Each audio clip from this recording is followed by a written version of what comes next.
asalaamaaleykum ñu ngi leen di nuyu ñu leen ziar waa askanu Xayra askanu Touba ñu ngi nuyoo di ziare di ñaanal sëñ Mountakha Mbacké mu yàgg fi lool te wér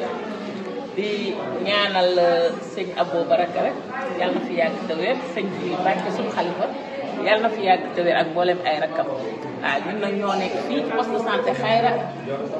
équipe maternité ak médecine ñëpp agent de santé de Xayra ñoo dajaloo tey bëgg leen a yëgal dépistage bi ñu war a def le 12 incha allah au poste de santé de Xayra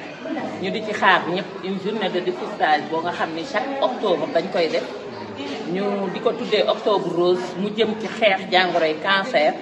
buntu njurukaay ak cancer ween ñu di ci boole tam di aar xale yi ci cancer buntu njurukaay boobu di leen ci ñàkk ci jour kon ñu ngi ciy woo ñëpp ñu ngi ciy woo askanu Xayra gépp ñu ngi ciy woo képp ku nekk Touba tam poste de santé ba la gën a jege danañ ko fa organiser boo gëstoo di nga xam ban jour la askanu Xayra gépp nag buñ sañoon ñu mobiliser wu ñëw à partir de 8h le 12 incha allah dinañ ko def fii ci Xayra ànd kook équipe bi ma àndal ak yeneen sage-femme relais yi bàjjenu gox yi ñëpp a ngi ci biir ñu ngi ciy woo ñëpp daal bëgg nañ daal incha allah ñu dépister le maximum muy le 12 samedi incha allah nag. bu nee octobre rose dina wax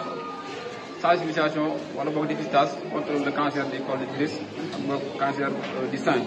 waaye tamit vaccin HPV pour xale yi am 9 ans ba 15 ans. loolu tey boo ko war a bokk ci journée bi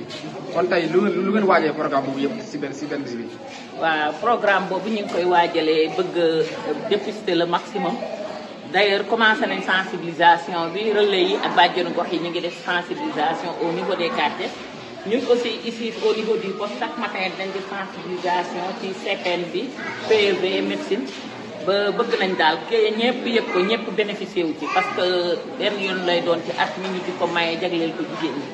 kon buñ sañoon waa population Xayra profité ci le 12 incha allah fii ci poste de santé bi. waaw léegi journée boobu le 12 lay nekk mais dañ octobre rose si mois bi yëpp la. waaw est-ce que yéen da ngeen di liggéey si le 12 seulement wala day continuer ba léegi du jeex. non non le 12 boobu incha allah bu ñu dépister li ñu soxla nombre bi ñu bëgg it bu fekkee ni atteindre lu ñu la ñu soxla it danañ continuer ba fin du mois bi waaw la ca des dinañ xool luñ ko organiser ba chaque jour ku ñëw lim ba ñu mën a jël dinañ ko jël ba keroog weer yu jeex mais dépistage de masse bi moom le 12 la incha allah. pour ni